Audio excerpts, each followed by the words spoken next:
1 an. C'est un dispositif inventé en 1995. Il permet à des jeunes en situation d'échec de retrouver la voie de l'intégration. Ils sont nombreux dans le Valenciennois et la Sambre-Avesnois, presque 2 fois plus touchés par le chômage que la moyenne nationale. Au bout d'1 an, le bilan de l'école de la deuxième chance est positif. Reportage d'Hélène Bossy et Jean-Marc Vasco. Sandra a 21 ans. Ça fait 1 an qu'elle cherche du travail. J'ai fait des études de coiffure en Belgique, j'ai eu des diplômes, mais j'arrive pas à trouver de travail par rapport au permis et à l'expérience.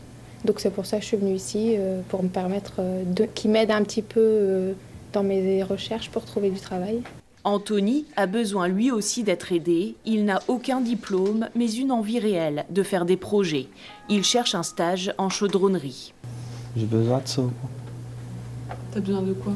D'être encadré par des personnes qui me suivent et pouvoir faire un projet plus tard, quoi. L'école existe depuis 1 an. Dans le Valenciennois, le taux de chômage des 18-25 ans est de 30%.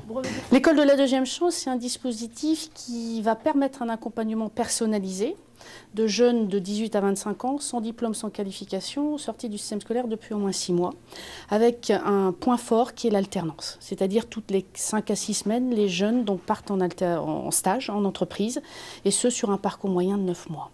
La sélection à l'entrée se fait sur la motivation. 160 jeunes ont déjà été accueillis à l'école, mais ils étaient plus de 450 à vouloir vivre une deuxième chance. Alors en direct avec nous pour aller plus loin, Anne Simzac. Bonjour, vous êtes la présidente de l'association École de la deuxième chance Nord-de-France. Merci d'être avec nous.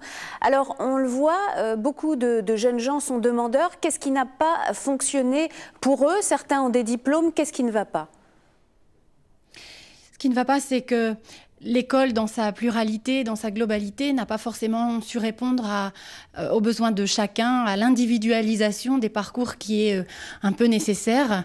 Et puis ces jeunes ont parfois d'autres freins périphériques, des freins liés à leurs difficultés de positionnement dans la société, des difficultés familiales, des difficultés financières, parfois juridiques. Et donc l'école de la deuxième chance a une vision globale du jeune, à la fois dans la formation disciplinaire sur les savoirs de base, et puis sur la formation en alternance pour lui faire appréhender le monde de l'entreprise et puis pour qu'il y trouve sa place. Et enfin, il y a un suivi particulièrement important lié à ces freins périphériques de manière à valoriser le jeune dans sa globalité. Voilà, je pense que ce sont les apports de l'école de la deuxième chance par rapport à l'école classique, on va dire. Alors, vous parliez de l'alternance qui semble donner des résultats. Est-ce que les entreprises jouent le jeu? Puisqu'il n'y a pas que l'école, il y a ce qui se passe après. Oui, les entreprises jouent le jeu avant et après. Nous avons presque 200 entreprises partenaires qui sont présentes dès le début. Pour les jurys de motivation, les jurys de sélection des jeunes, pour les jurys de validation en cours de parcours. Elles sont présentes aussi pour accueillir les jeunes dans les entreprises. Elles sont présentes en tant que partenaires financeurs, en tant que mécènes.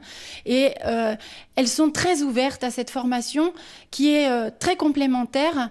Nous apportons une expertise dans le savoir-être et dans la formation disciplinaire de base.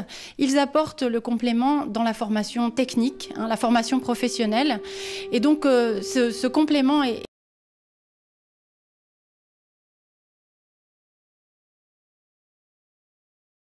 véritablement un atout pour le dispositif École de la deuxième chance. Une dernière question. Les entreprises sont très présentes. En quelques mots, une dernière question en quelques mots. Le bilan est positif, 60% de sorties positives. Ça veut dire quoi?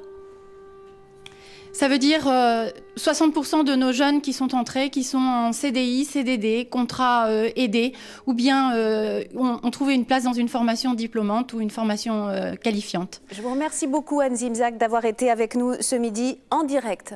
On passe